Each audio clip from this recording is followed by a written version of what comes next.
Hey everyone, so my name is Pete Rondo, and this is my presentation on chronic wasting disease in Texas.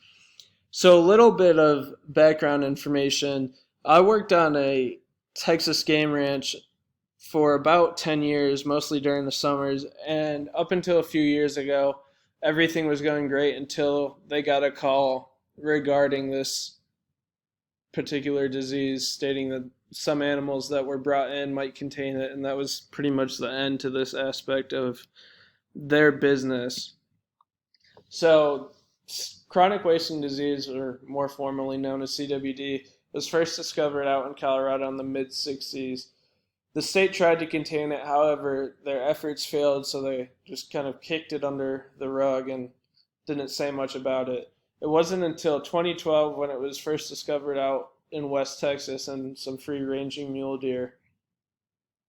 And up until that time, little was known about it, and not much was put into the public eye, which is why no one really is too familiar with it.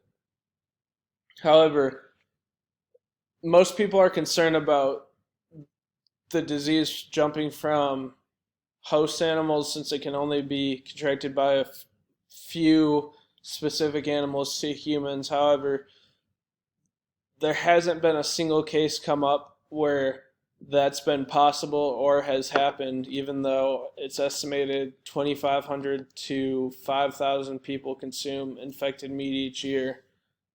And since the mid 60s, that adds up. So, some characteristics of it is that only cervids can contract it. So, that would be deer, mule deer, and elk, which are the primary species in North America. And what exactly this disease is a soil prion, which is kind of a protein, and it can remain in the soil for an unspecified amount of time. However, in some articles I went through, it was stating that 2 years is probably the ideal amount or possible amount to remain contagious and still be in the soil. And it's mostly spread through contact from one animal to another through bodily fluids, whether it be saliva or mucus or urine, even. As long as they come in contact with it, there's a risk of transmission. And what exactly it does is targets the brain and brainstem and is said to turn it into a sponge like material, kind of make them act like a zombie over over time, which is why it's kind of also known as the zombie deer disease. And with it, there's no cure treatments available to any animal. The big problem people, more specifically landowners that have deer, raise deer, have with this disease is that at first, when it all started, there were no live tests available, which means their brain stems and lymph nodes had to be pulled and sent off to a lab. Because of this, all of the meat was not able to be consumed or donated or sold, so every deer was pretty much wasted. And I think in total, on the place I was at, went had to eradicate about 1,500 deer in total.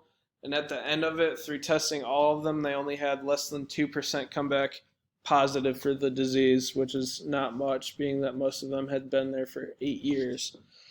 And up until I guess like 2 or 3 years ago, they approved tonsil tests. So they were live tests. You still had to knock the deer out. It pretty much was like going to the dentist and getting put to sleep, and they're fine after they wake up, or at least until their tests come back, which is the big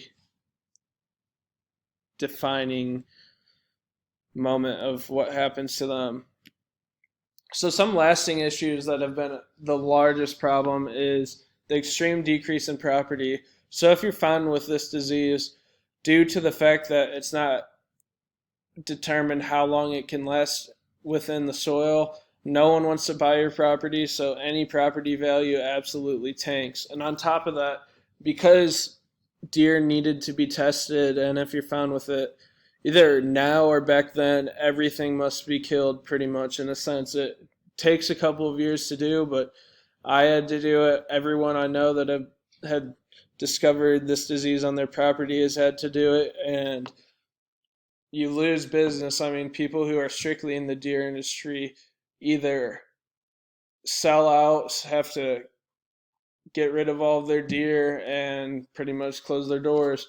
And on top of this is the implementation of new regulations. So the most recent one, which was posted a couple of days ago, was that they're going to try and limit the transport of deer between properties, which is kind of strange because you'd think a facility where deer can't necessarily get through the fences and get out would be a better containment zone than free ranging deer on hundreds of thousands of private land.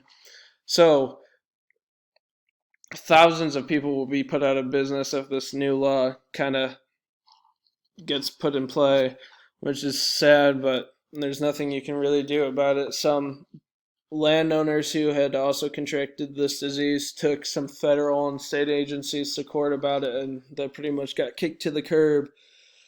And the last thing I would like to say is that the main goal in this speech for me is to let you guys know that it's not something that you need to primarily worry about with how many people have consumed it in the last few decades and no one's contracted it.